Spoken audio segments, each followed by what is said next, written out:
আজকে বানাবো খুব পছন্দের একটা চাট, যেটা আমরা মেলায় গিয়ে বা যে কোনো জায়গায় গিয়ে খেয়ে থাকি, সেটা আজকে বাড়িতেই বানাবো।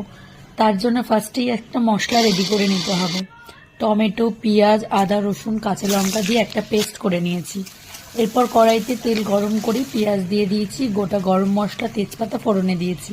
এবার বেটে রাখা মশলাটা দিয়ে সঙ্গে নুন, চিনি, হলুদ, লঙ্কা গুঁড়ো, জিরে গুঁড়ো, ধনে গুঁড়ো, সব রকমের গুঁড়ো মশলা দিয়ে একটু ভালো করে তেল ছাড়া অবধি কষিয়ে নিতে হবে। এরপর সেদ্ধ করে রাখা মটর আর আলু একসাথেই প্রেসারে আমি 2টো সিটি দিয়ে রেখেছি, সেটাকে দিয়ে ভালো করে কষাতে হবে।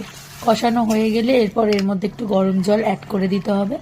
ফুটে গেলে একটু লবণটা দেখে নেবে এই পর্যায়ে, তারপর গরম মশলা অ্যাড করে দিলেই রেডি হয়ে যাবে।